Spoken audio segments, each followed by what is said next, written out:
dias atuais, com o advento do iluminismo e o louvor do eu, passamos a orar, meu Pai, meu Deus, né? Tanto é que no inglês, o pronome, no caso reto, o eu, a primeira pessoa, é em maiúsculo, valorizando a pessoa em si, né? Só que Jesus ensinou a assim, ó, Pai nosso, ro em tois uranóis, ou nos céus. Sim, o verbo estar ali, ele está em elipse. Tá? O que é isso? Ele está subentendido, mas não aparece. Tá? Na tradução, eu tenho que colocar que o Pai está no céu. Hagiasteto tua noma sua, santificado o teu nome, santificado o teu nome, Hagiasteto tua noma sua, El teto re basileia sua, venha o reino teu, venha o teu reino. Ali é interessante que nas versões, nas traduções aparece, venha a nós o teu reino, né? Ali diz apenas, venha o teu reino. Tá?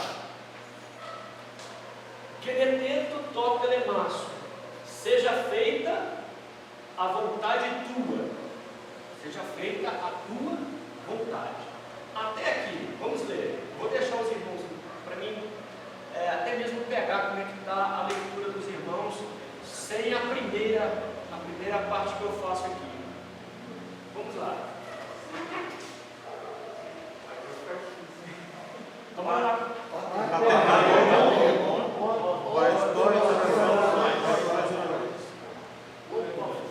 Vamos lá. Paterremon, ro em tois uranóis. Primeira frase, né? Pai nosso, tu nos céus, né? Pater,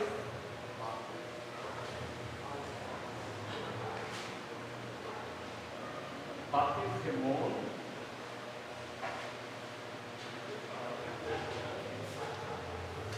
Esse cara aqui é o nosso, tá? Pai nosso, Paterremon. Remon é nosso.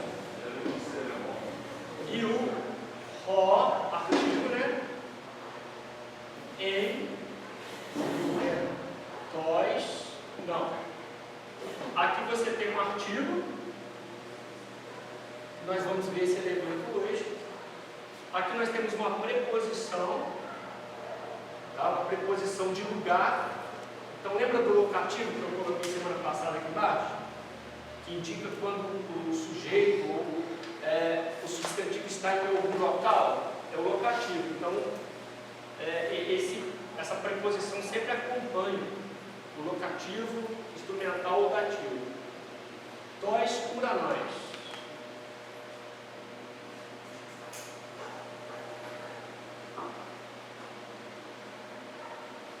Os irmãos lembram pelo menos dessa terminação aqui? Lembram? Na aula passada? Plural, não? Plural. Isso. Plural de quê? A palavra uranós, ó.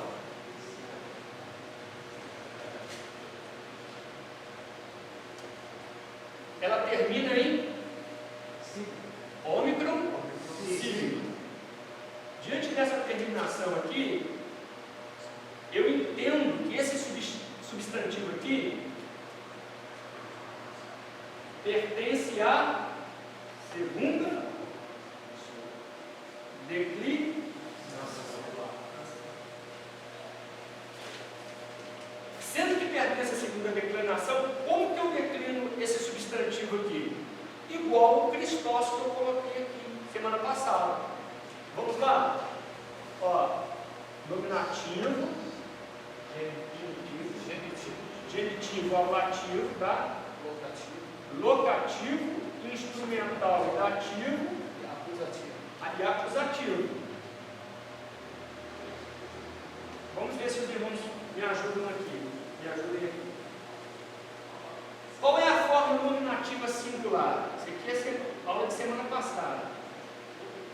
Qual que é o nominativo singular de Uranós? Vai ser? A forma que está escrito. Exatamente. É a mesma forma.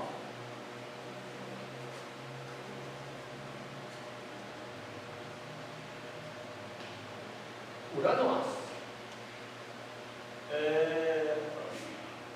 A forma genitiva e ablativa, como é que fica? Pode olhar na cola aí.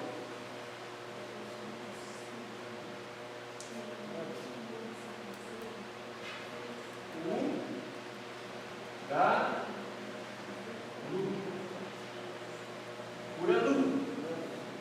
Tá? Lembra disso aqui?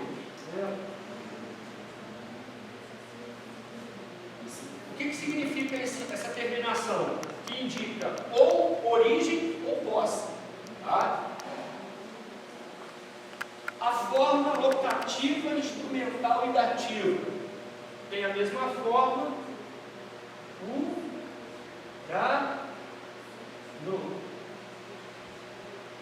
Urano. Deixa eu fazer só um adendo aqui, irmãos. Só o irmão ali que percebeu, ele já viu o grego antes. Esse carinha que fica debaixo aqui, ele é chamado de iota subscrito, tá? Por quê? Existe um processo de contração de vogais aqui. Existem as terminações e existe um processo de contração de vogal. No processo de contração de vogais aqui, olha só, está vendo essa vogal aqui? É a vogal temática. Ó.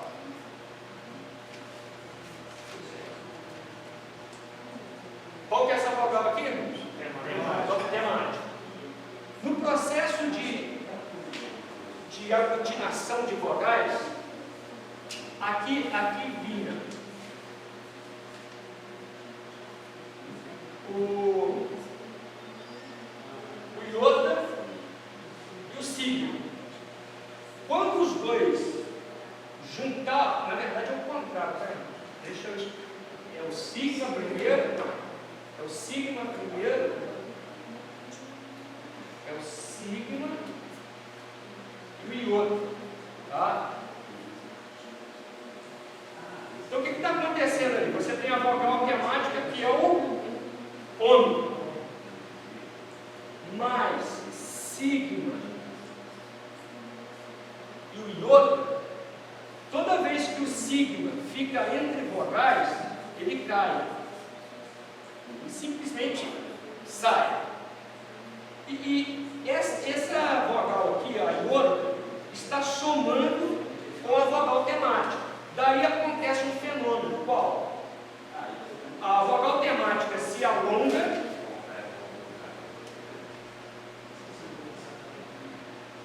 para o ômega e o iota vem subscrito. Deu para entender? Não, então vamos voltar aqui. Vou melhorar isso aqui.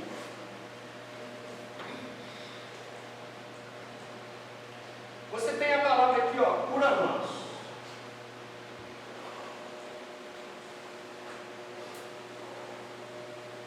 Certo? Qual que é o radical dessa palavra? Eu preciso fazer o quê? Tirar a terminação. A terminação é ômicron signo. Certinho? Amém? Então eu vou colocar esse radical aqui agora.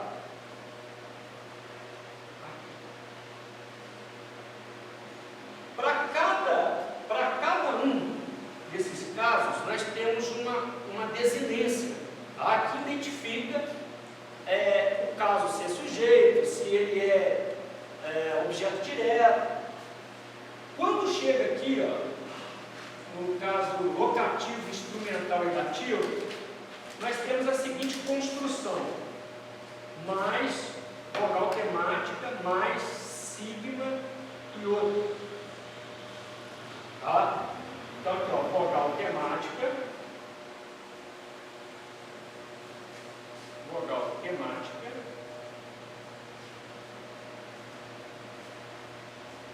nós temos a desinência. Ó, desinência.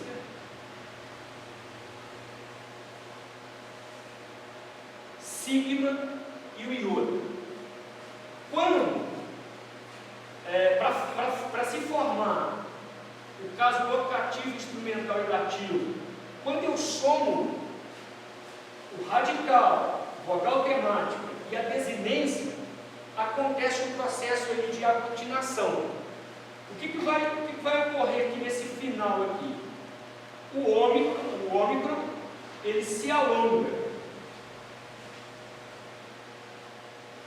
Ele se alonga, o ômicron se torna o ômega.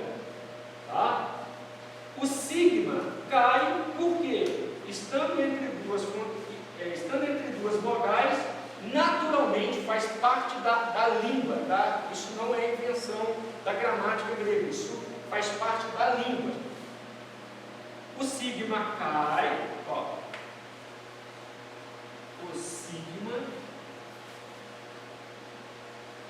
cai. E o que sobra? O iota. Quando o iota ele soma, tá? Quando ele se aglutina com o ômega, ele vem aqui para baixo, ficando subscrito. Só que ele não é pronunciado, tá? Toda vez que o iota estiver embaixo, ele não será pronunciado na minha pronúncia, na minha fala. É por isso que nós temos aqui a palavra uranô. Olha lá, tínhamos esse fenômeno.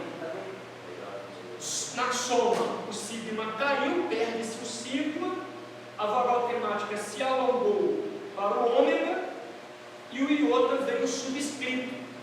É assim para me indicar que houve uma transformação naquela palavra, tá? É só isso. Aí ela não escreve mais com o ômega, e sim com o ômega. Com o ômega. Com o iota subscrito. O iota subscrito embaixo. Agora esse sinal em si. Esse sinal é o seguinte, ele tem duas características. Eu já vou falar sobre os sinais. Perceba que é um acento, tá? Em Uranós, essa palavra é uma palavra oxítona. Lembra lá das palavras oxítonas? O que são as palavras oxítonas? São aquelas palavras que recebem um acento tônico na primeira sílaba. Por quê? Conta daqui para cá. Na última sílaba, desculpe. Na última sílaba. Por quê? Não, na última. Qual o acento que nós temos aqui, irmão? Um acento agudo. Na linguagem grega, para justificar que houve essa aglutinação, além de o iota vir subscrito e além do ômicron se transformar no ômega, o acento ele fica circunflexo. Só isso. Esse acento só está me indicando que ali houve uma mudança, uma aglutinação de desinências e alterou o acento agudo para o circunflexo, justificando isso. Significa também que a minha pronúncia desse ômega dura 2 tempos do ômicron. Recapitulando, o ômicron ele tem uma duração breve, ó, e o ômega vale 2 ômicrons. É como se fosse assim, 2 ômicrons. Por quê? O sinal circunflexo no grego funciona assim, ó. Eleva o tom, ou seja, eu fiz o quê? Eu fiz o primeiro ômicron e desço o tom, ou seja, a duração de 2 ômicrons, ó, durou o ômicron, só isso, tá? Alguma dúvida aqui, irmão? Se for sincero, explico de novo, não entendi.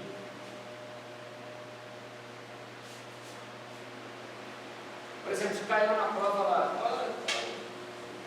Se cair na prova, aí chama o senhor para levantar. Isso daqui já é um pouco mais avançado, tá, gente? Mas eu só coloquei para falar sobre esse outro subscrito aqui. O irmão ali falou que era interessante a gente pontuar. Esse aqui é o iota. Subscrito altera a minha pronúncia? Não. Uranou. Uranou. Tá? E o acusativo é uranou.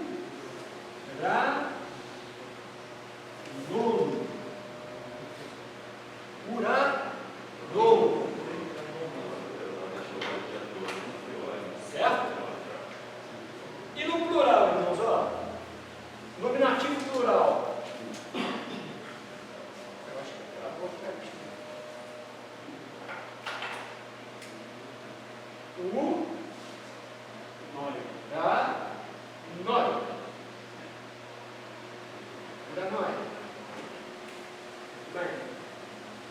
Genitivo ablativo. No.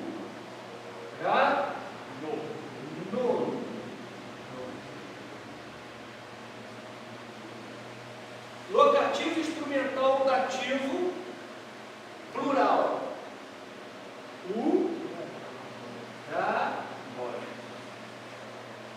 Nós.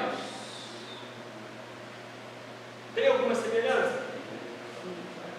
Tem ou não? Significa que nesta forma aqui, nessa forma aqui, significa que essa palavra só pode ser locativo, instrumental ou dativo. O dativo indica direcionamento. Para algum lugar. Eu estou falando para você, estou indo para algum lugar. O instrumental é o meio pelo qual foi feita determinada ação. Tá? Por exemplo, eu vejo com os olhos. Tá? Qual é o instrumento para que eu consiga ver? Os olhos. E o locativo indica lugar, local. Então, nessa frase aqui, pater remoto, parentóis, uranóis, esse uranóis eu classifico ele como locativo.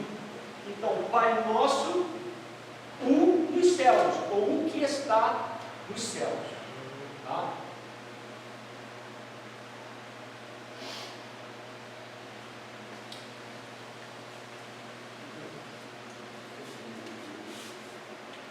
Eu quero ouvir mais uma vez, eu vou fazer a leitura, os irmãos repitam, por favor, por gentileza.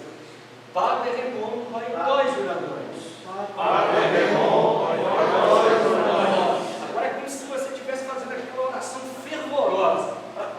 Pater remon, parentóis uranóis. Pater remon, parentóis uranóis. Se você estiver na igreja, no culto, eu falo assim, o irmão está falando, língua estranha. Muito estranho.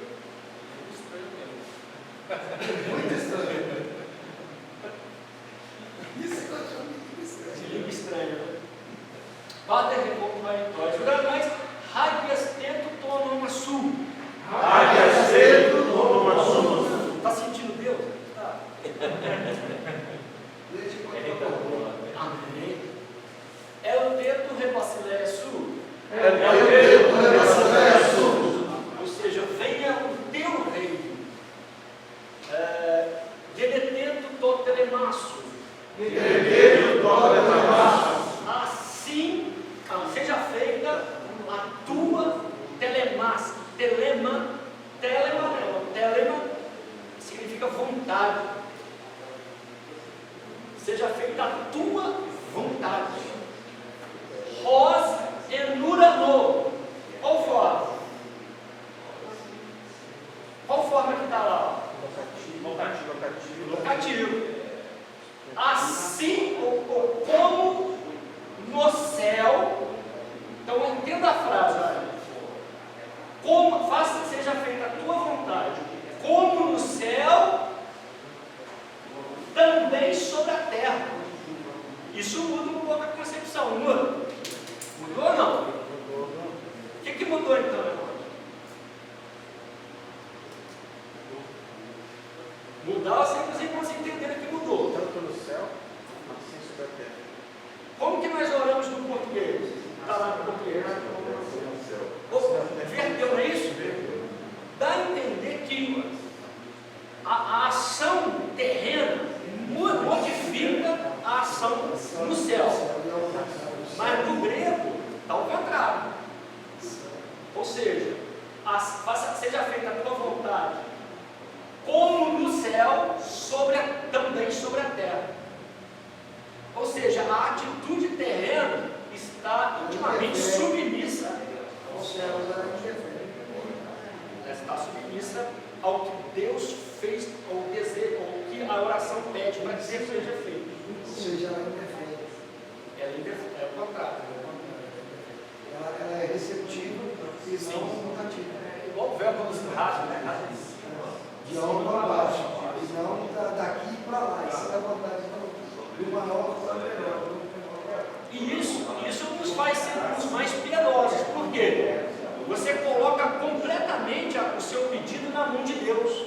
Porque na versão portuguesa seja feita a tua vontade, assim na terra como no céu. Ou seja, coloca aqui. Coloca aqui, ou seja, passa pela terra da igreja. Também que ele quer na terra. Sim, é o de Pedro, né? Mateus 19. Mas eu acho que assim, não muda tanto sentido, não, porque se fala assim na terra, por exemplo, está na terra como é no céu. Então não muda tanto sentido como no céu, assim na terra. Eu acho que não muda tanto sentido. A questão ali é só uma questão de ênfase. Sim. Porque no grego, a ordem, por exemplo, a ordem das palavras, se você colocar uma determinada palavra na frente, a função sintática não muda, mas a ênfase muda. Tá? E ali parece que flui melhor o conceito de vontade de Deus. Corre de cima para baixo. Sim. Tá? Sobre a terra. Donar com remon, Dome Piúcio, Vos Remin, Semeron. O pão nosso, Dome Piúcio, é uma rapax legum. Só aparece aí, talvez em mais um texto. Epiúcio significa aquilo que é suficiente para mim hoje. É aquela ideia do maná, lembra do maná? Eles tinham que pegar o maná para aquele dia. Ah, mas eu quero guardar aqui, talvez amanhã pode falhar. Aí o que acontece? Quando eles fossem ali acessar aquele maná que eles pegaram, eles estavam ali, cheirando mal, podre. Então a ideia aqui é o seguinte: o pão suficiente para mim hoje, dá-nos, o pão suficiente, dá-nos hoje. Tá, queridos? Deus aí, porque essa promessa não falhou. Glória a Deus. Glória a Deus. Isso aí, irmãos, eu tenho vivido há bastante tempo. Às vezes a gente fica com as contas apertadas, você fala assim, como é que eu vou fazer determinadas coisas? Mas quando você chega no final do dia, você fala assim, poxa, eu almocei, eu jantei, eu tomei café, e mais ainda, eu estou com saúde. Então isso é um motivo de louvor a Deus. Amém? Amém. É por isso que ganha bastante sentido essa... Caiafas de mim, tá, ofelei mantarrimon. Também as nossas dívidas, perdoa a nós, tá? Perdoa-nos as nossas dívidas ou ofensas, tá? Roscai,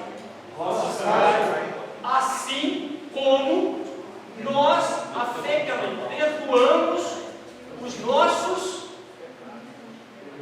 devedores. Mais alguma coisa que eu conto para nós observarmos na oração. À medida em que eu perdoo alguém, essa dívida, né, ela é perdoada, eu estou pedindo a Deus para me perdoar. perdoar. Se eu for um mau perdoador, olha o peso que isso traz na oração.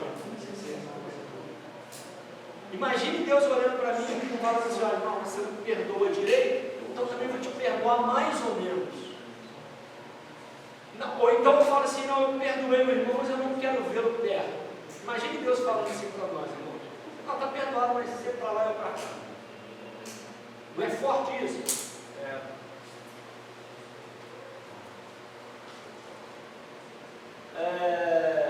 Cainê, não, que não os deixe cair em sementes remás, é estreir as mãos na tentação, na provação, tá? Estreir as mãos. Alarrissai, mas livra a nós do maligno. Alarrissai remás apotum poneru. Poneru significa maligno. Nos livra do maligno, tá? Não somente do mal, sim, poneru. Agora, aquela vai de serviço, a gente vai para pensar. Qual? A do perdoar? Não. Não nos deixe na tentação. Na tentação. Ou seja, vamos deixar fraquejar. Essa preposição aqui, ó, indica também direcionamento. Não nos deixe ir em direção à tentação. Tá? É como se fosse Deus evitando que os nossos pés se escorregassem, ou a nossa vista, a nossa mente fosse para o lado da tentação, daquilo que nos faz fracos. Tá? Alarrissa remais a o goleiro. Eu quero ouvir os irmãos só nessa última parte aqui, ó, do 11 até o 13. Tornar com remon, tom nepiúcio, dos remin, sedem, caiafres remin, tava felema para remon, roscai reneis, afecamentóis, oferetas remon, caimês exenenques. Perceba que aqui você tem o gama e o capa. Lembra que eu coloquei? Aquela dupla? Gama. O gama, o primeiro fica com som de N. O gama com o capa também tem o som de N. Os irmãos voltaram lá na primeira aula, tem lá essa parte. Então, caimê e semenques, remás, esperasmonte, alarrissai, remás, apotu poneru.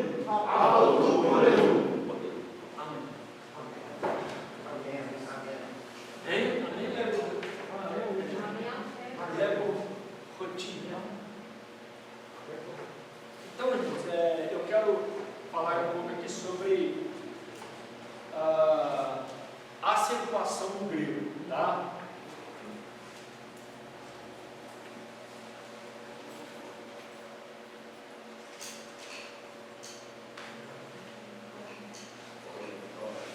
Eu preparei aqui um esboço para ajudar, até mesmo para lembrar um pouco mais da questão da acentuação do português.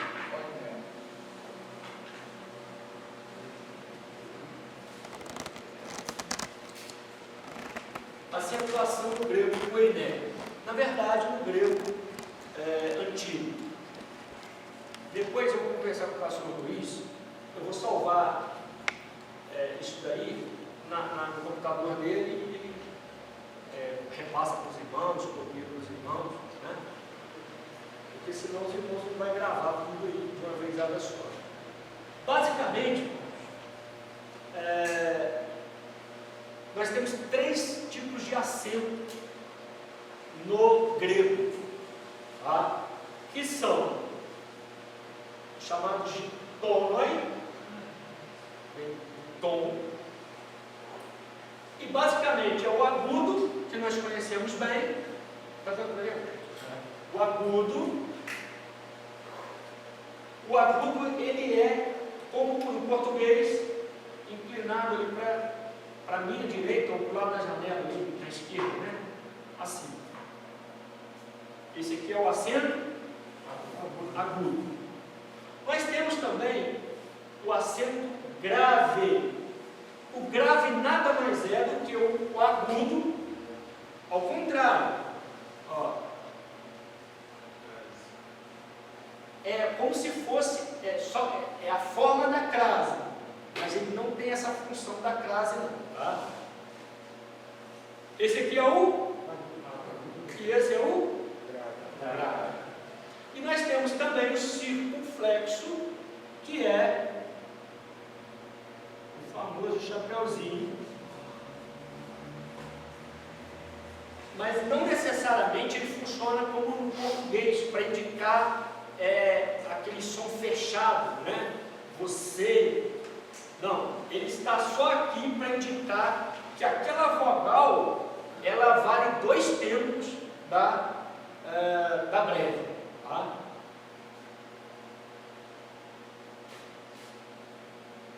Deixa eu ver se eu consigo isso. Olha que coisa linda, irmãos. Nós temos as oxítonas.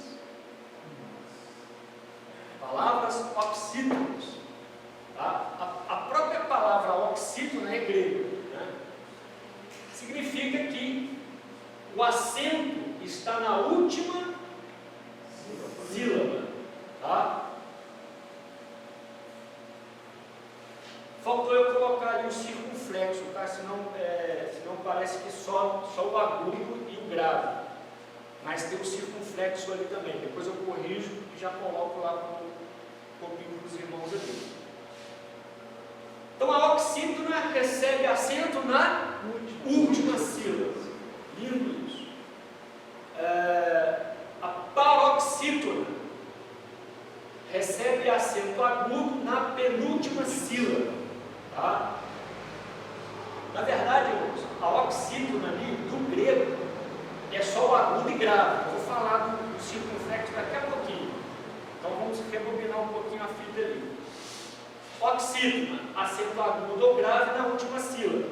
Paroxítona, na penúltima sílaba. Qual acento que é? Pode ser o grave? Não. Proparoxítona, palavra que recebe acento agudo na antepenúltima. Pode ser o grave? Não. O grave só aparece na última sílaba. Eu vou explicar um motivo muito simples. E nós temos aqui o perispômena. Esse nome bonito aqui, né? Perispômena. Ele é o circunflexo na última sílaba. Ele faz a vez da oxítona, mas como ele é circunflexo, ele recebe o nome de perispômena.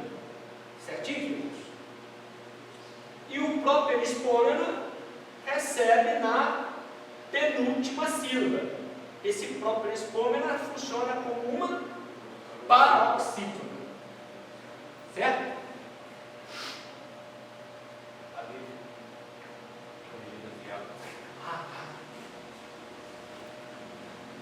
Daqui a pouquinho eu vou.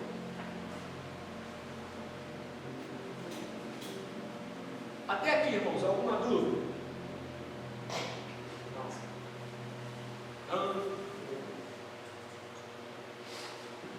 Sim ou não?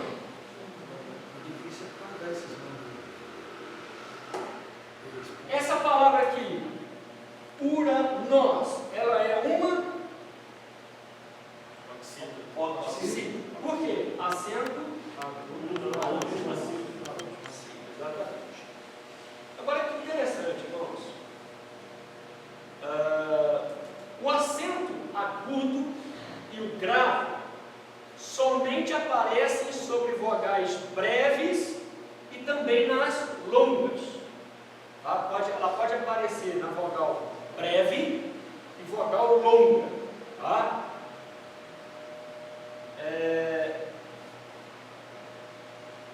Quando uma palavra é proparoxítona, paroxítona, por natureza, acompanha aqui comigo no quadro aqui.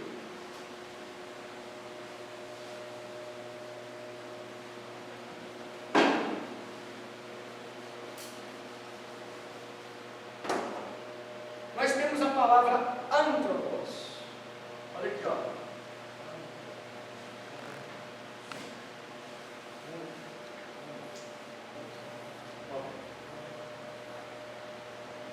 Antropos. Essa palavra é homem.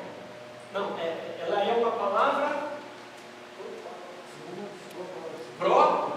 paroxítona. Então aqui está último, penúltimo e antepenúltimo. Ela é paroxítona. Pela regra, o acento agudo pode estar somente, o acento agudo ele pode estar na última, na penúltima ou na antepenúltima. Então, está correto isso aqui? Está. Porém, olha como é que a acentuação grega é muito simples. E ela foi inventada ou criada por o Bizâncio, fugiu da minha mente aqui agora. Mas eu vou lembrar.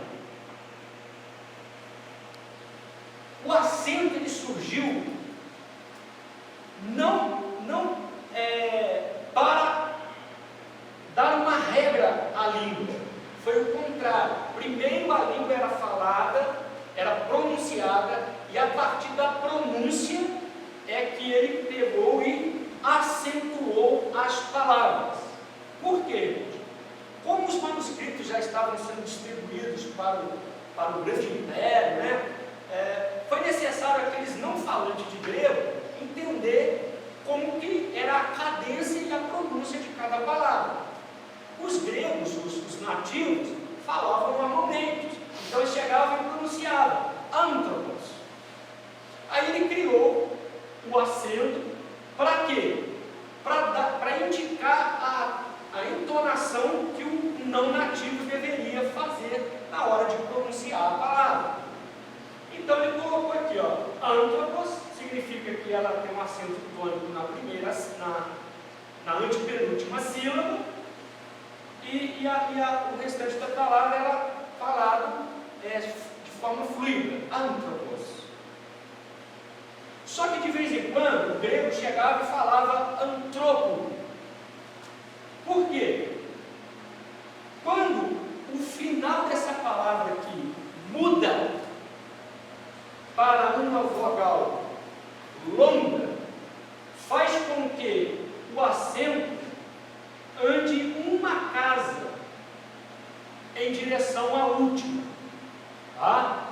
Quais que são as vogais longas? É uma pergunta que eu vos faço. Nós temos as vogais longas. Vogais breves, ó.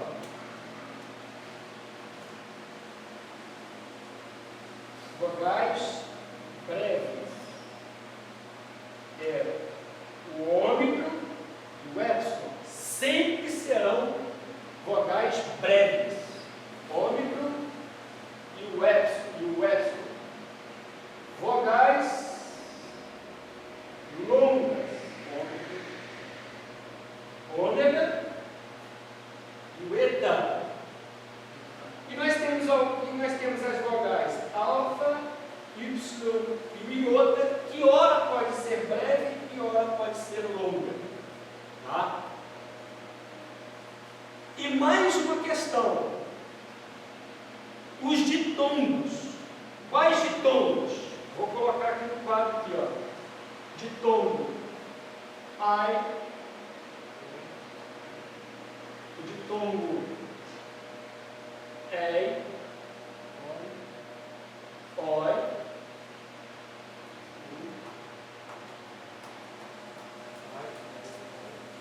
Ui.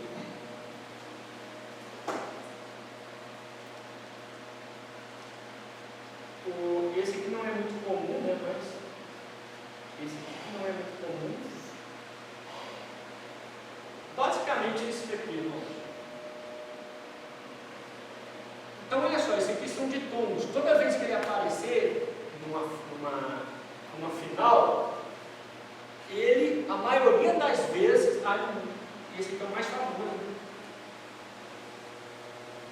maioria das vezes ele será longo, tá? Então preste atenção aqui, ó. É uma palavra proparoxítono acentuada de forma aguda na antepenúltima sílaba. Mas lembra do genitivo? O que acontece com o genitivo?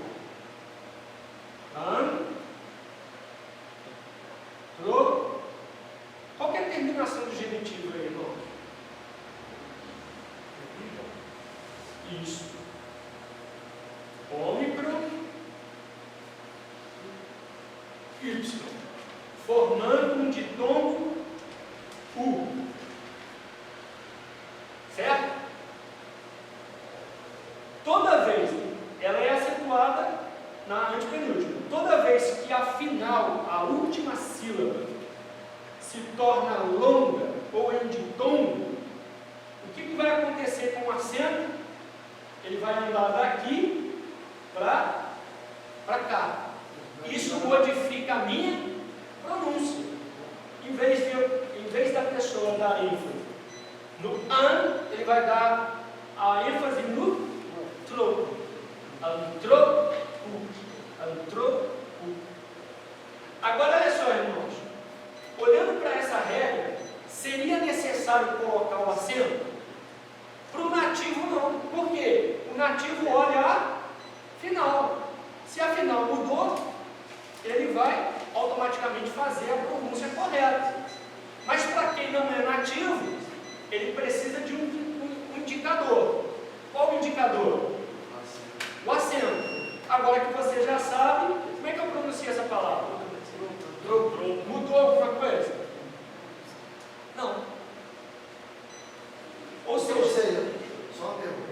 Nós podemos então achar livros sem acento?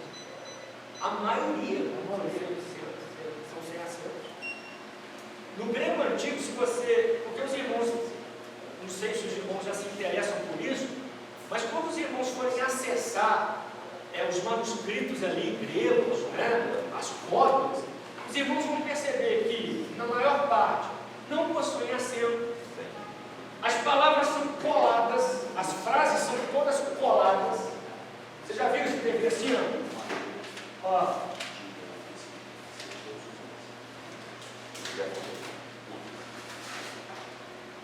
No grego acontecia isso. Para quê? Economizar espaço. E naturalmente, mudou-se a final, eu sei que mudou a entonação. Vamos dar uma paradinha para dar uma refrescada na cabeça. Eu quero voltar nesse ponto aqui depois, tá? Contexto, né? Olha o que o contexto aqui está dizendo. Se você voltar lá no versículo 8, Amós capítulo 4, versículo 8, vai dizer o texto: e andaram errantes 2 ou 3 cidades, indo a outra cidade para beberem água, mas não se saciavam. Contudo, não vos convertestes a mim. Qual palavra que aparece aqui, irmão?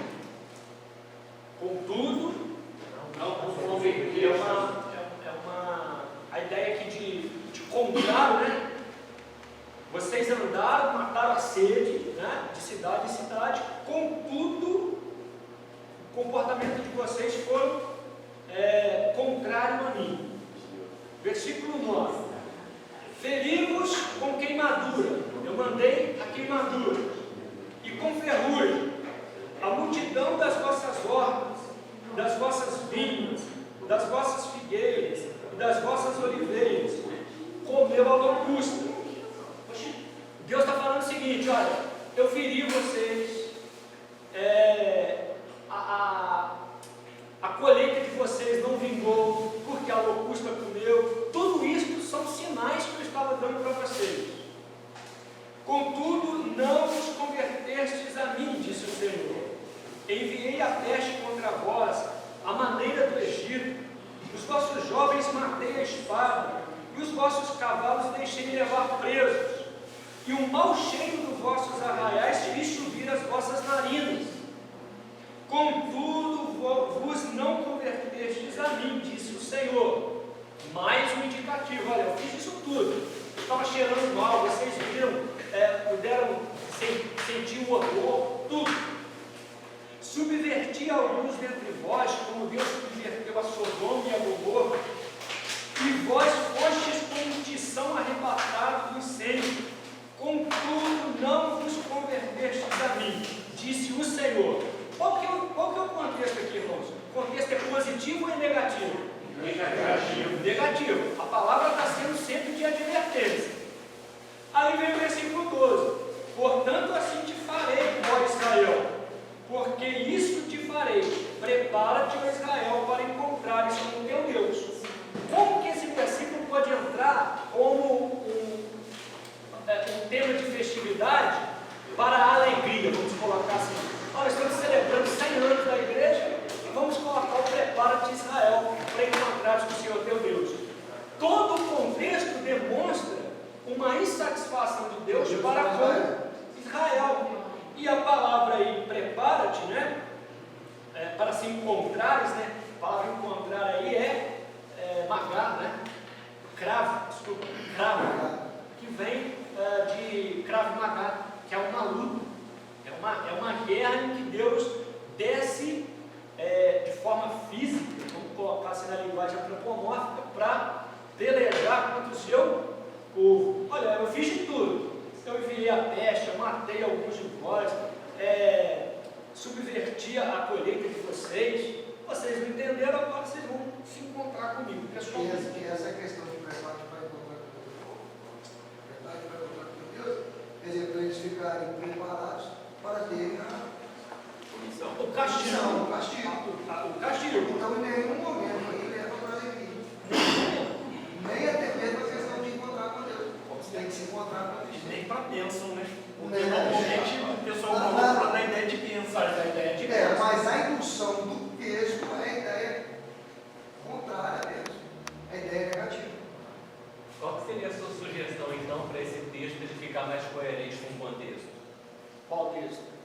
Isso, prepara. Essa frase. Não, aqui na verdade, Senhor, para festividade, Não, tem sugestão nenhuma. não, Só vamos, você vê. vamos pensar aqui na tradução de acordo com o professor.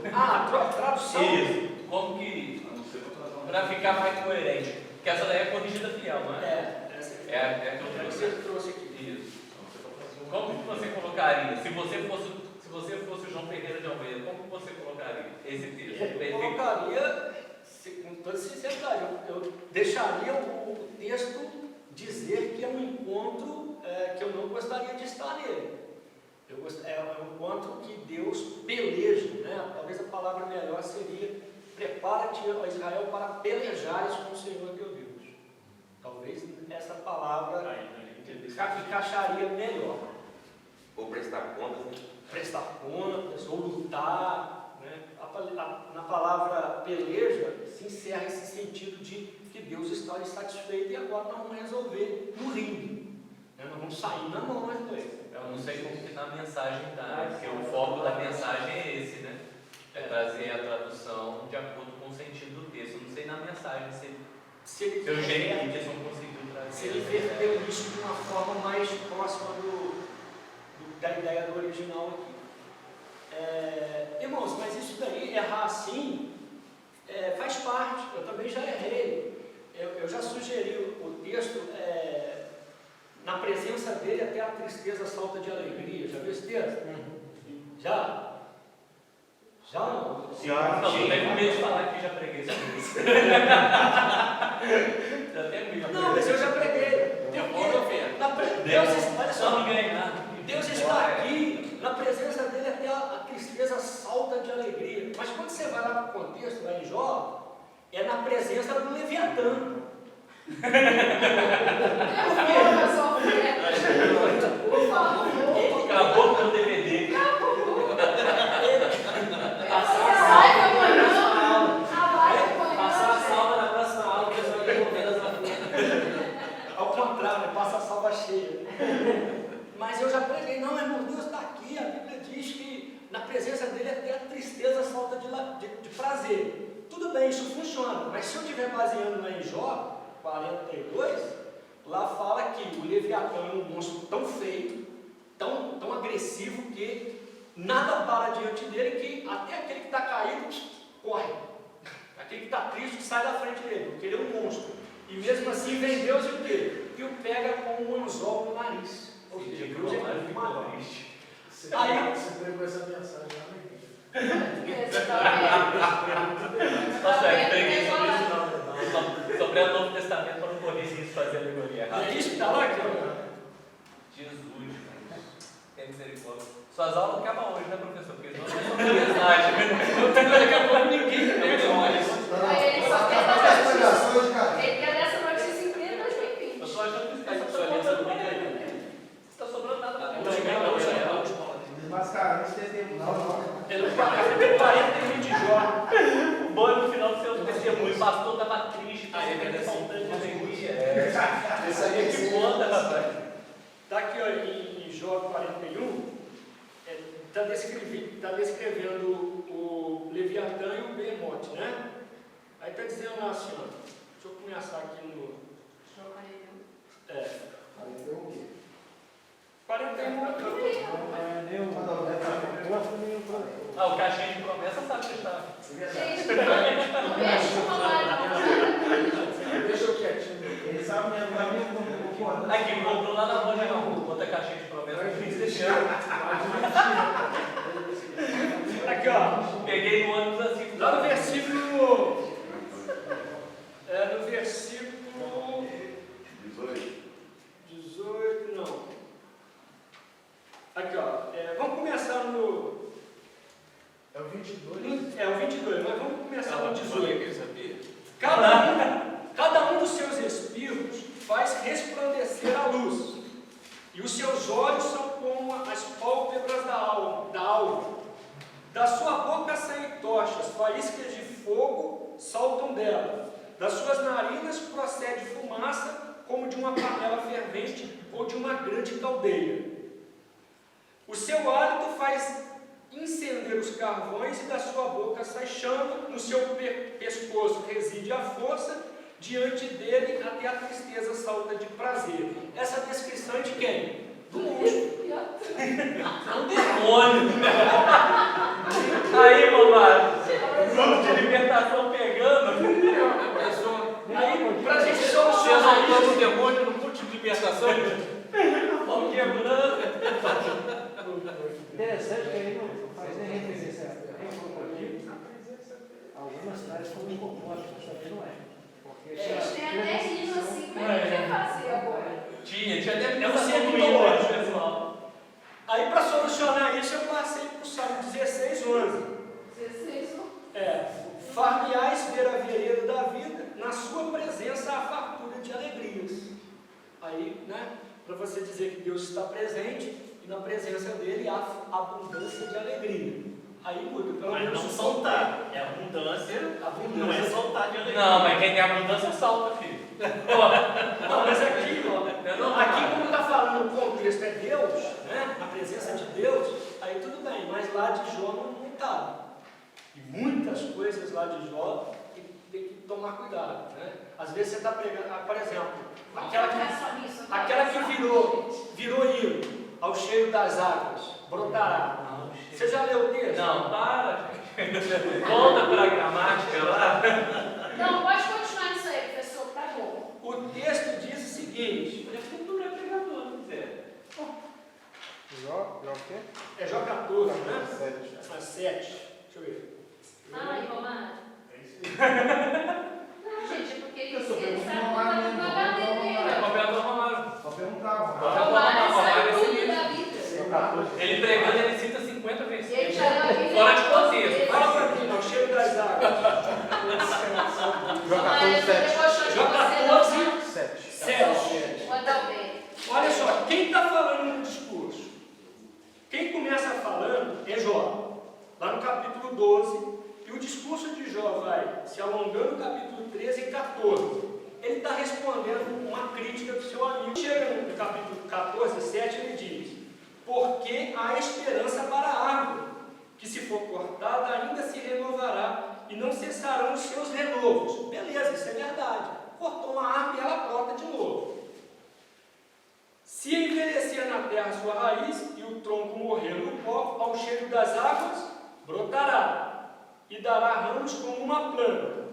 Agora, olha só, ao versículo 10. Porém, morto o homem é consumido, sim, retendo o homem o espírito, e para onde ele está?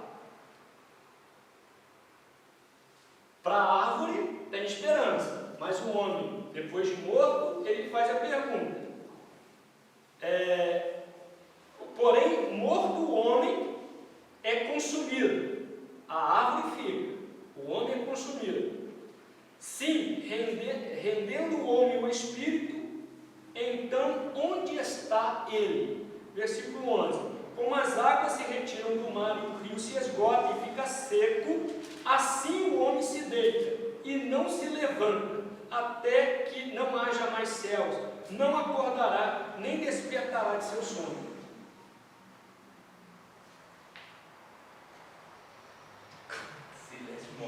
Gente, eu comprei a CD da Ana Paula. Joga o CD fora. É muito bonito, mas aqui a perspectiva de Jó é uma perspectiva completamente pessimista da vida. E ele tem a seguinte visão. Não somente ele, a teologia de Jó, a teologia da esposa de Jó e dos 3 amigos dele a melhor solução é morrer. Tanto é que a esposa é discriminada, né? Foi descascada aí a vida inteira. Mas se você for olhar bem o contexto, qual que é a teologia dela? Você precisa dar um fim nessa vida sua, porque realmente ela nem o acusa de ter pecado. Ela só fala, amaldiçoa o teu Deus e morra. Por quê? Qual é a forma mais rápida de morrer? Deus te mata em 1 segundo, é só você amaldiçoar ele. É o que ela entendia. Então ela sugeriu, olha, amaldiçoa o teu Deus e morra. Porque eu já cansei de ver você raspando aí com um caco de telha. É uma leitura que eu faço, tá? Já dos 3 amigos, é que ele pecou. E na teologia de Jó, não, Deus é injusto. Porque se você olhar com cuidado, em algum momento você vai vê-lo sugerir que eu sou justo. Se Deus é justo, por que ele está me provando? Eu sou justo. Eu faço tudo direitinho, bonitinho, eu ofereço o sacrifício, coloco a minha família, então eu não tenho motivo para estar assim. Mas Jó não era bem religioso, não? Pode ser. Talvez ele se apegou à religião, à forma prática do Fazer gracinha. serviço.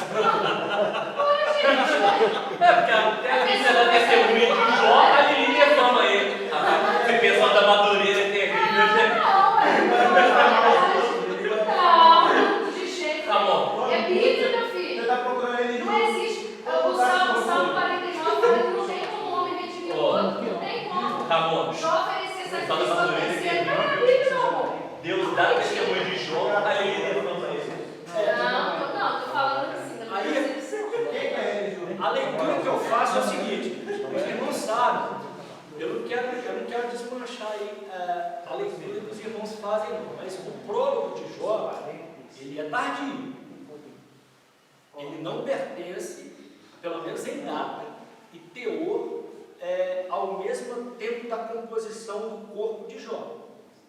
Parece que alguém, anos depois, talvez séculos e séculos depois, para não colocar a culpa em Deus, vão criar um prólogo para esse livro. E a culpa é de quem? Vamos criar aqui o arqui-inimigo, Satanás. Vamos introduzir, eu vou colocar o entendimento do arqui-inimigo de Deus como o culpado desse sofrimento de Jó. Mas que o prólogo não faz parte do corpo, não faz. Isso está provado até mesmo pelo hebraico que é usado. São diferentes. As ideias são diferentes. E se você lê todo o contexto, todo o corpo de Jó, o que você espera? Você começa lendo o livro, em que apresenta o acusador, aquela conversa entre Deus e o homem, entre Deus e o diabo. Deus fala assim, ó, o meu servo Jó, tá vendo? E o diabo duvida dele. No final, o que você espera? Que Satã, te falei? O cara é bom mesmo. E isso não acontece. Esse final esperado de que Deus chama e esfrega o focinho de Satanás no chão, né, igual o Marcos Feliciano, não acontece. O que acontece é, Eli Eliú está falando, de repente, na voz de Eliú, já é a voz do próprio Deus. Deus passa um sermão violento em Jó, e Jó acorda para dizer: olha, eu ouvi o Senhor, eu conheci o Senhor só de ouvir falar, mas agora os meus olhos veem. Ele prova para Jó alguma coisa, e não prova para quem? Pelo menos é o que se espera no final, em que Deus chama o diabo e acabei com você, a gente destruir. Jó, ele é fiel até o fim. E quando você vê a repreensão que Deus dá a Jó, você encontra um discurso um tanto quanto na linha de que, Jó, você não era absoluto como você pensava, não. Você não é tão absoluto assim. Porque em momentos ele fala assim: o Senhor está me provando sem causa. É só você ler com carinho que você vai entender onde que eu estou querendo chegar. Então, pelo prólogo e o encerramento, se você pegar o prólogo e o encerramento, então seria como se fossem duas literaturas. Ao meu ver, a minha leitura. Porque como se fosse no prólogo, provando para o diabo quem era Jó, mas no encerramento dele, na realidade, mostrando para Jó quem é Deus. Mostrando para Jó quem é Deus e quem é Jó. Porque Jó também não era absoluto aquele. Porque lá no prólogo Deus fala que ele é justo, temente a Deus. Mas ao longo do sofrimento, dos padecimentos, ele também amaldiçoou o dia do nascimento, começa a fazer um monte de confusão. E ele era um homem de autoridade. Parece que capítulo 18, ele quando entrava na cidade, Jó, quando ele entrava na cidade, os jovens se colocavam de pé em respeito a ele. Arrepiei aqui, irmão. Então, mas aí é fácil, é só falar que no prólogo, apesar de dar a entender que Deus está provando da Satanás, mas não, Deus já queria provar Jó, e só usou Satanás como agente dele. Aí, como o Lutero fala, né, Satanás é o cachorro de Deus. Mas, cara, Jó, no momento ele entrou em depressão, não? Rapaz, a palavra depressão, não sei se. Porque são sintomas de uma pessoa depressiva mesmo, né? Pô, querer se matar, desejar a morte. Jeremias também o fez. Jeremias desejou, maldito é o dia que a minha mãe disse: nasceu-me um menino, né? Talvez a palavra depressão não está no texto, pode ter os sintomas, né? Mas eu não colocaria a palavra depressão. Não, eu sei que não está no texto, mas pelo sintoma, poxa. Pode ser. Mas ele, olha só, perdeu o juízo. da riqueza, das coisas tudo organizadinho, bonitinho, de repente ele está assentado sobre cinza 7 dias, sem falar nada, coçando com um carro. Ele chega a dizer que a carne dele dava mau cheiro, né? Tanto é que ele fala assim: a minha mulher me abandonou por causa do mau cheiro que vem de mim. Não. Ele chega a falar que tem bichos andando no corpo dele. Apodreceu o homem. E aí é que está, né, irmãos? Eu estou falando de Jó, Deus é justo, mas e se eu tivesse assim? Talvez eu não pensaria muito diferente de Jó. Senhor, poxa, eu sou bem menos, a pessoa já fala muito mais coisa. Muito mesmo. Então eu não crucifico nem Jó, mas também não tiro.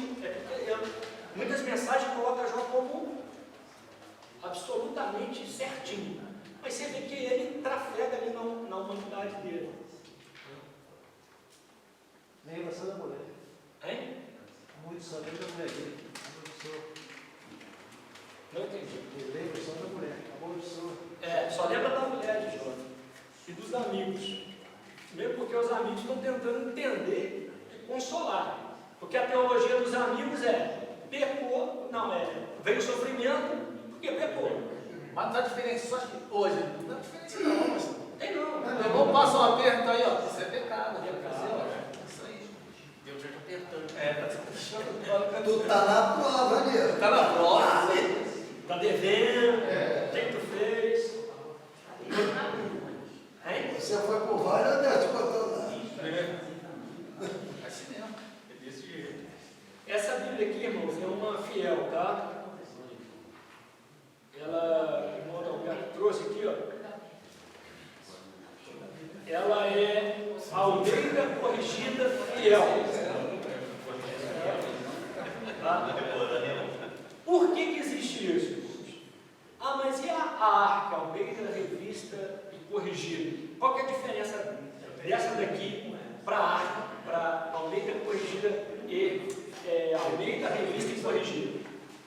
É que esse texto aqui, lembra que eu falei do ano de 1958? 1948? Toda a Bíblia, depois desse período, ela é influenciada pelo texto crítico. Somente as traduções, as versões anteriores da era, da Almeida, que não sofreu a influência da crítica textual. Essa Bíblia aqui se mantém fiel a esse período anterior de 1948. Por isso que aqui você encontra, não vai encontrar, na verdade, textos entre colchetes, tá? Que na Almeida Revista Corrigida e Atualizada já tem, e preserva algumas leituras do texto recépticos. Tá? E é bem famoso aqui,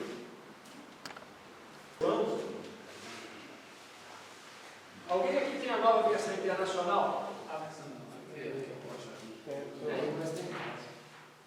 Quer que abra no celular? Qual é?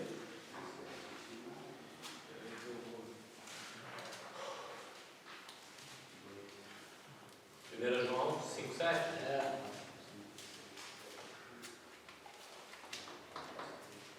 Você tem a NVI ou a Bíblia de Jerusalém?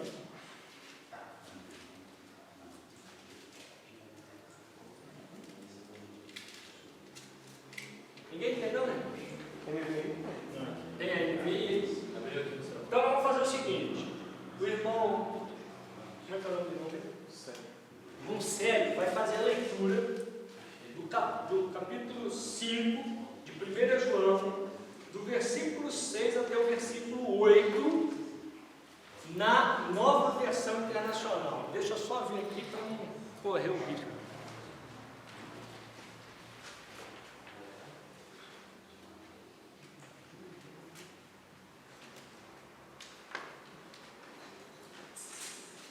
Isso aí.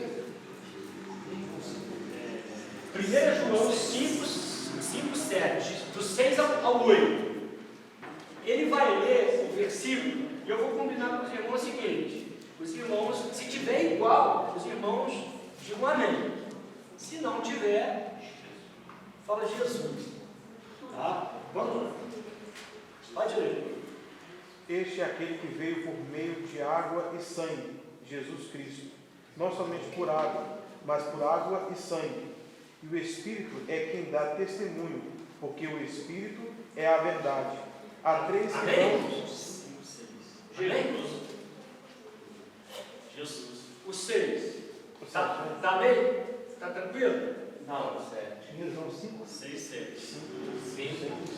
Tá diferente? A minha corrigiu. Não, aqui tá. qual versículo? Ele fala capítulo 6. Não, esse aqui. Não, mas eu vou falar do testemunho do Espírito. Não, testifica. Não, tá. Tá?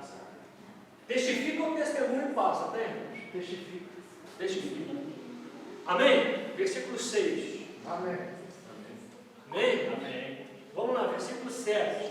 Há três que dão testemunho: o Espírito, a água e o sangue. E os três são unânimes. Mas ele já leu 7 ou 8? 7 e 8. Ele leu 7 ou 8. Não. Esse é o 7. Esse é o 7. Ele está lendo o 7. O 7. Há três que dão Só que o testemunho. 7 dele é o 8 meu. Ah, sim. Então, é isso que eu estou falando. Exato, tá. Vai O entender. dele ele veio. NVI, aí eu li o 7. Há três que dão testemunho. Aí o 8. O Espírito, a água e o sangue. É isso que eu Os estou três falando. são Ah, você já mudou? Já ele leu os dois Já versículos. leu. Ele não tem. Lê só o 7. 7 e 8. Não, lê só o 7. Há três que dão testemunho. Só isso? Só. Só isso. Mesmo tá, meu irmão. Porque três são os que testificam no céu: Pai, a palavra e o Espírito Santo. E estes três são um. Isso é o 7. Está na minha. Mas é o 7, qual Bíblia que está certo agora? O irmão está lendo na Nova Versão Internacional e está dizendo que Há três que dão testemunho. São apenas 3 e não diz coisa. há três que dão testemunho. Ponto, 2 pontos. A do irmão está dizendo que há 3 que dão testemunho no céu: o Pai, a Palavra e o Espírito Santo. Eu faço essa pergunta. Aqui no meu também não está isso não. Nenhum dos dois. Ih, rapaz, aí São o 14 que está Porque 3 são os que dão testemunho: o Espírito e a água e o sangue, e esses 3 concordam. Tirou o pai. Só que esse aí é Meu o 8. pai me deu o céu. Então, Não, mas você considerou o 8. É o 7. O 8 era Não, aquele. só o 7. Ah, não, só o 7. Só o 7. E o Eu Espírito dele tem é o como. que dá testemunho, porque o Espírito é a verdade. Tá diferente. Deus também. Esse tirou o pai. Essa é. esse tirou a trindade. Ó, a dele que provavelmente é a revista atualizada. Falar. Aí tem uma nota aqui. Diz: alguns manuscritos da Vulgata dizem testemunho no céu, o Pai, a Palavra e o Espírito Santo. E estes 3 são um. Aí coloca o 8. E há 3 que testificam na terra, o Espírito e o Espírito. Isso não consta em nenhum manuscrito grego anterior ao século XII. Aí a nota da NVI fala porque colocou só a 3 que dão testemunho. Ô, professor, na atualizada, a partir do versículo 7, vai estar: pois há 3 que dão testemunho na atualizada. Aí é um abre colchetes, que é justamente aquela inserção que é colocada para dar explicação. Aí é que vai entrar o colchetes no versículo 7, que é justamente essa parte que o Marcelo deu. E ela vai se prolongar esse colchetes até o versículo 8. E o versículo 8 só começaria mesmo no o Espírito, a água e o sangue, que aí daria mais ou menos o que está falando na NVI. Então a atualizada já traz esse colchete. Porque é influenciada do texto crítico. Que ela já está sendo influenciada pelo texto crítico. O que acontece aí é que, pasmem meus irmãos, a tradução do Novo Mundo diz a mesma coisa que a Nova Versão Internacional. Tanto é que, se você for discutir com um testemunho de Jeová, ele vai te dizer assim: então me prova a trindade. Eles não creem na trindade. Aí tu, né, crente pentecostal, não, peraí que eu vou te mostrar que a 1 João 5, 7. Pum! Se você tiver uma Bíblia dessa, você se safa. Mas se você pegar uma atualizada, uma Nova Versão Internacional, e vai procurar o versículo, e for procurar o versículo, cadê o versículo? Aí ele vai te falar assim: tá vendo? A sua Bíblia é igualzinha a minha, não tem um versículo. Isso me faz uma leitura. Qual? Que a Nova Versão Internacional e a tradução do Novo Mundo beberam de uma mesma fonte, enquanto que essa aqui bebeu de uma outra fonte. Isso é verdade. Isso é verdade. Só que a nota ali que o irmão trouxe também tem um peso para a crítica textual muito grande. Por quê, irmãos? Os manuscritos mais antigos, o tipo de texto alexandrino, tá? O tipo de texto alexandrino, eles recebem a categoria 1 de excelência. Quem classificou isso? O Kurt Aland e a Bárbara Aland. Eles classificaram, isso é uma longa história, quanto à qualidade do texto. E eles identificaram que o texto que mais preservou a leitura original são os textos do tipo de Alexandria, ou Alexandria. E lá realmente não aparece esta passagem, que é conhecida como Coma Joanina. Coma Joanina. Tá? Sim, aí fica essa guerra. Quem escreveu, quem defende esse tipo de texto, fica brigando com aquele que tem a Bíblia, a Nova Versão Internacional. E esse, dizendo o seguinte: olha, vocês tiraram um versículo da Bíblia.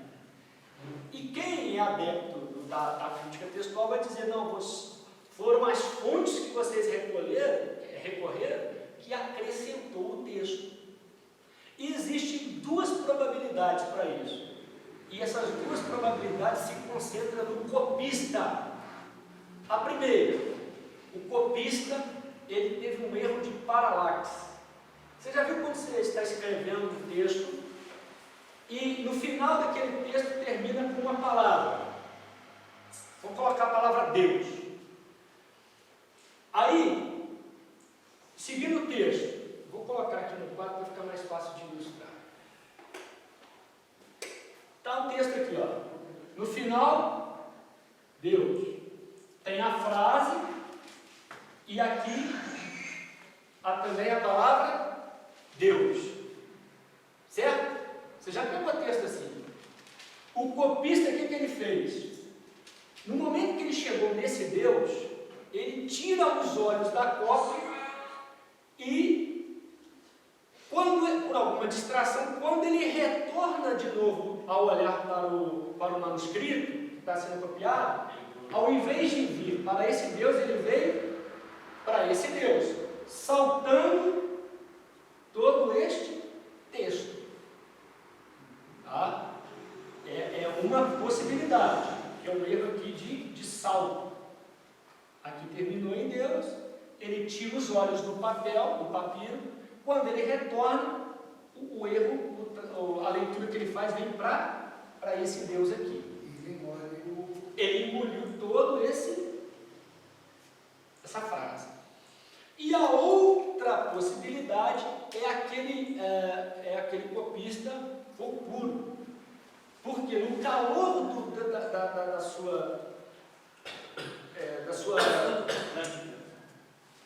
da sua cópia, ele está copiando. Ele sentiu o poder de Deus, porque três são que testificam: a água, o Espírito e o sangue. E ele coloca: os três são os que testificam no céu: a palavra, o Espírito e a verdade, né? A vida. Então pode ter sido uma interpolação do copista. Só que, só se nós encontrássemos o original nesse caso aí, é muito difícil definir quem está certo e quem está errado. É uma questão de fé mesmo. A King James segue a mesma linha da NVI. A King James, né? A King James, assim a 3, que vai mudar algumas palavras, mas ela vai trazer justamente essa complementação. A Bíblia de Jerusalém também acompanha, a Nova Versão Internacional acompanha, a tradução do mundo acompanha, NVT, NAA. A NVT também, que eu conheço. as novas todas vão acompanhar esse pensamento. E Romanos 1 e aquela E a questão Fiel? Romanos 1 e Romanos 4. A Fiel traz o texto. Romanos 8, Romanos 8.1 e Romanos 8.4. Ali foi uma duplicata. Provavelmente também um copista, irmãos, se eu fosse falar assim sobre essa parte, os copistas mexeram muito, mas muito mesmo. Tem texto que está assim mais limpo, que é os textos do tipo alexandrino. Mas tem texto que, com o passar do tempo, porque o que acontece é o seguinte: o cristianismo era perseguido. Então você tinha lá: olha, eu preciso copiar um texto aqui, eu quero mandar esse texto para determinado lugar. Tem copista profissional? Não. Tem os copistas amadores aí. Então traz esses camaradas aí. Acabou-se os copistas amadores. Você tem boa vontade? Tem. Então vem cá. Era assim que eles pegaram. Então pessoas com até bem intencionadas para ajudar, só que na hora de copiar não tinha a devida habilidade. Isso aqui é? Ali, antes de Constantino, 380, antes dessa época, já começa a surgir as primeiras variações, né? As primeiras variantes dos textos. Então, e alguns copistas querendo explicar determinado tipo de coisa. Sim, irmãos, essa é uma questão muito mais longa. Tá? Deixa eu voltar aqui com os irmãos para a nossa gramática. Qual elemento que eu vou colocar na nossa frase? O artigo. Conforme prometido, olha como é que se declina os artigos. Vou colocar aqui, artigo. Artigos masculinos. Tá? Artigos masculinos. Então, se você encontrar esses artigos aqui, significa que aquele substantivo é masculino. Primeiro, eles também se declinam nos casos nominativo, genitivo e ablativo, locativo, instrumental e dativo, e o acusativo. O vocativo não tem declinação de artigo, tá? O vocativo é um caso que a gente precisa ver à parte. Qual é o artigo masculino? Artigo masculino é o nosso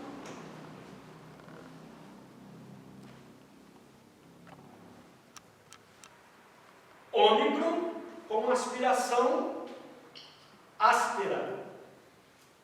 É o rho. Tá?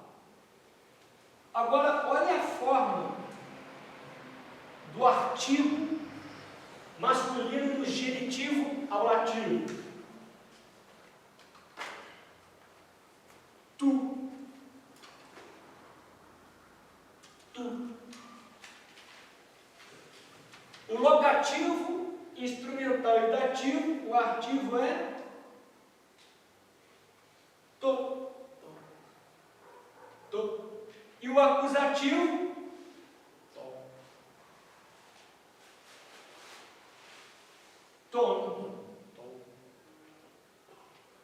Tom. Para a nossa paradigma ficar completo, vou declinar aqui um substantivo. O substantivo Christos.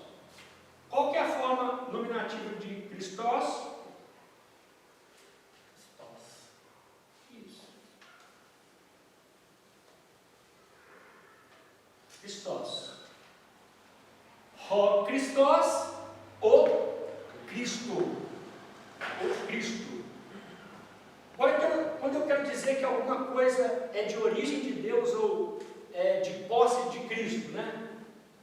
Cristo.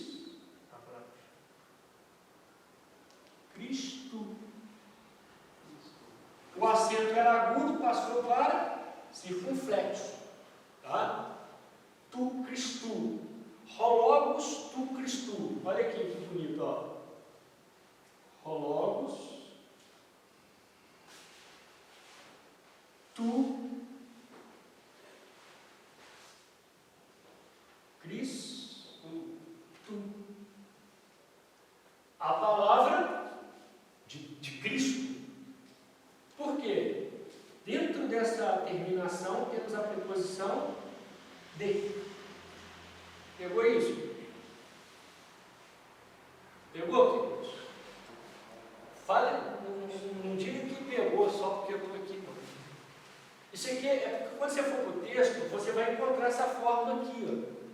Você já sabe que esta palavra, que não é uma palavra qualquer agora, porque você tem um artigo que a define, a palavra de Cristo.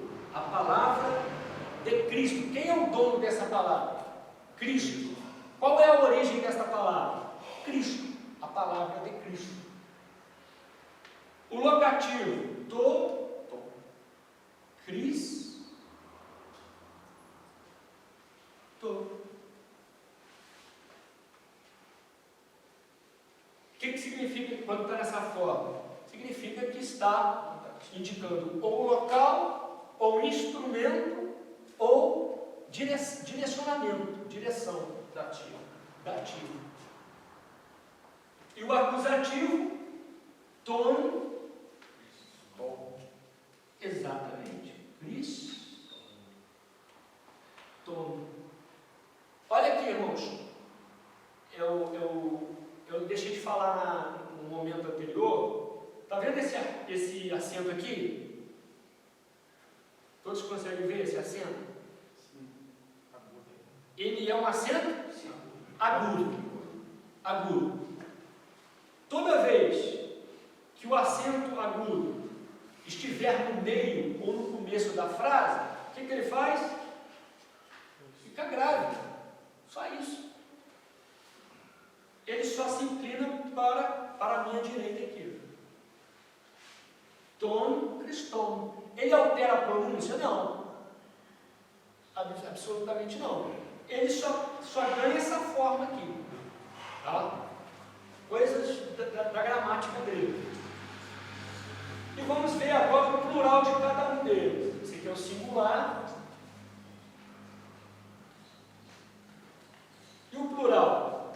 O ró vai ficar rói. O tu vai ficar ton. Diferente deste, é com ômega, enquanto este é com o ômega. Esse cara aqui fica tois. Fica igual, né? O ablativo. Hein? Ele no ablativo vai ficar igual o adjetivo final. Ele no. Você está vendo o plural aí, né? É o plural. Aqui é o artigo. O artigo está aqui, tá vendo? E o artigo está aqui também. É a coluna do artigo ali. O tom, o acusativo plural, tus. Tus. E agora só o substantivo que eu vou passar para cá. Ó.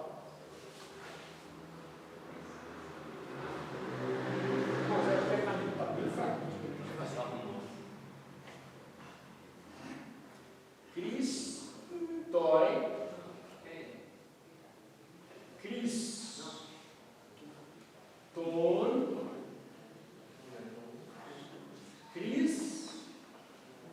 Cristois, Cristus.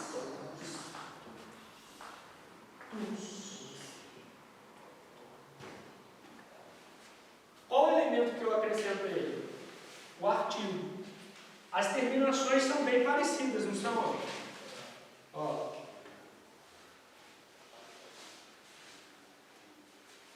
Certinho?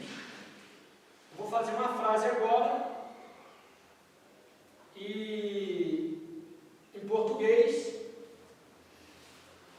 eu vou pedir os irmãos para traduzi-la para o grego. Para isso, aqui no canto eu vou colocar o verbo. Está valendo quanto? Todo mundo só balançando a cabecinha, né? Aqui mesmo, tô sempre igual aquele cachorrinho que fica no carro, só balançando a cabecinha. Pastor Edson vai se representar. É, pastor Edson. Pode passar a bola para um só? Pode sentar do lado dele. Ia passar? Ia ser humilde, né?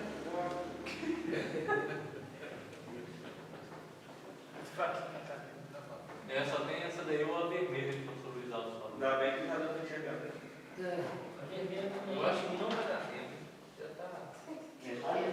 Não, eu só não vou falar porque não dá para enxergar ali. Você preocupa, não deu nem empresta o meu óculos.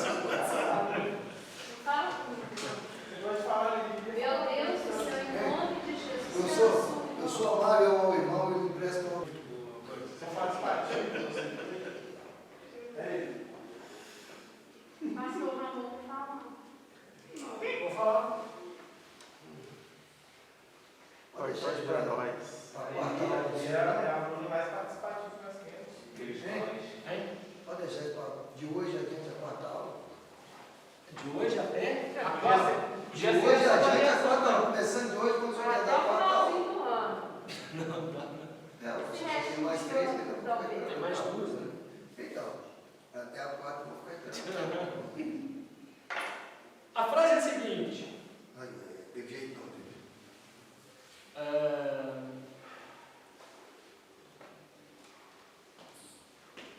A palavra é de Cristo.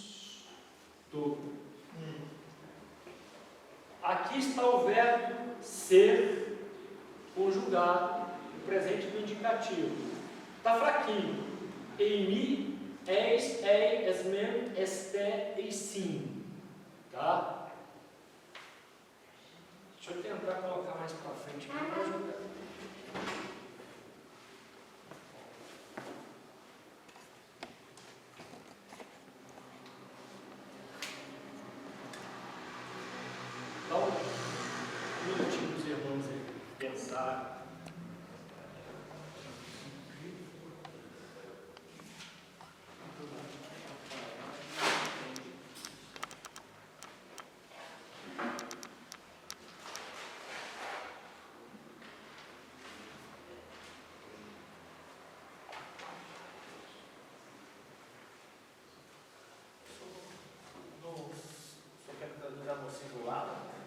Singular. É bem simples, irmãos, a ideia. Né?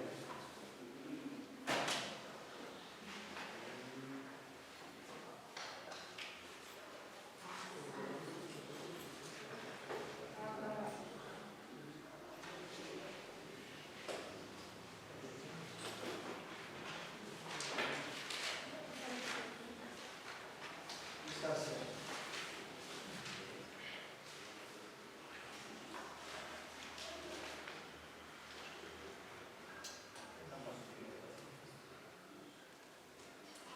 Nossa, irmãos, peraí que eu errei aqui, cara. Ah, por isso que eu estou conseguindo.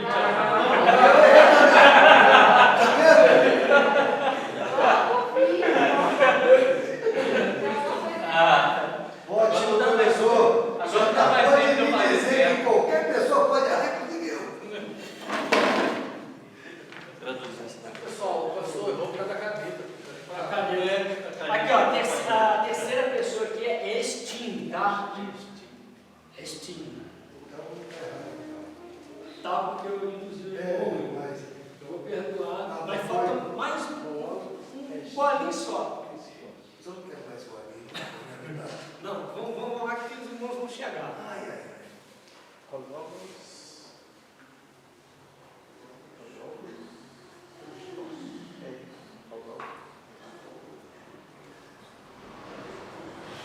A palavra é de Cristo. Onde está o substantivo, o sujeito? Cristo. Sujeito. Palavra. Só que nós temos nessa frase aqui um verbo copulativo, né? O equativo, verbo ser, conhecido no português como verbo de ligação. A palavra, qual que é o caso do sujeito? É o caso nominativo. O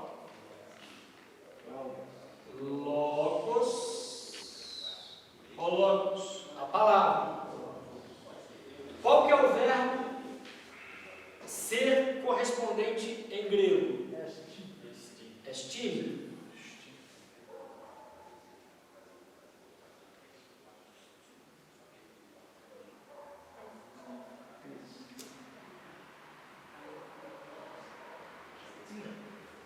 Qual é o caso que indica origem ou posse? A palavra é minha? A palavra é de Cristo. Qual é o caso que indica a função sintática de posse ou origem? Negativo. Genitivo, ablativo. Genitivo e ablativo. Não, de ligação é o jeito. Então a palavra é de Cristo. Tu,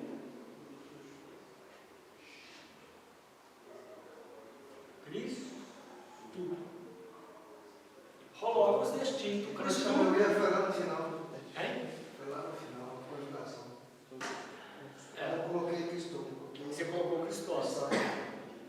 Agora, se eu escrevesse essa frase assim, irmãos, ó. Que bonitinho que me arrebentou. Tu, Cristo, estim, logos. Alterou alguma coisa? Não, o senhor só inverteu a ordem, mas o grego não foi assim, não. É de Cristo a palavra. Mas eu posso, quando eu escrevo dessa forma, o grego escrevia dessa forma, ele está dando ênfase. De Cristo é a palavra. É só isso, é questão de ênfase. Agora, se eu ler assim, a palavra é de Cristo, eu trago para a ênfase para a palavra. Tá, irmãos? Você não deve água na minha fonte, não, que eu fui errado. Aí no caso aí é aquilo que, assim, rologos, já traz masculino no grego, e a Isso. palavra no português vai ser sempre feminino, então. Boa observação. O detalhe aqui que o irmão está falando é o seguinte: no grego, logos é masculino. Só que no português eu traduzi com um substantivo feminino, a palavra. Mas eu poderia usar aqui o discurso, por exemplo. Tá? Logos também serve essa ideia de discurso, de narração. Tá? A palavra, né? Mas tem palavras que no português é feminina e no grego é masculina. Por exemplo, a palavra a lei. Lei em português é feminino, a lei. E no grego é masculina, honomos, né? A lei, lei, no sentido de estatuto. Então, aqui é masculino no grego, no português fica feminino. A palavra é de Cristo, ou de Cristo é a palavra. Então, hologos, ele tanto pode significar palavra dita em si como um discurso. Um discurso. Uma história maior, Uma também narrativa. se tem hologos. Uma narrativa maior, também nós podemos encontrar escrito hologos. Por exemplo, a palavra teologia. Logia é um discurso, um tratado, um estudo sobre Deus. Ou seja, é uma narrativa sobre Deus. Tem essa ideia de discurso também. Um discurso propriamente dito, uma narrativa. Irmãos, é isso que eu tinha projetado para nós hoje. Qual é o elemento novo que entrou na nossa frase? O artigo. Semana que vem, de repente, nós vamos colocar aí o restante da segunda declinação, mais alguns verbos, e talvez nós vamos acrescentar aí a preposição. Tá ok?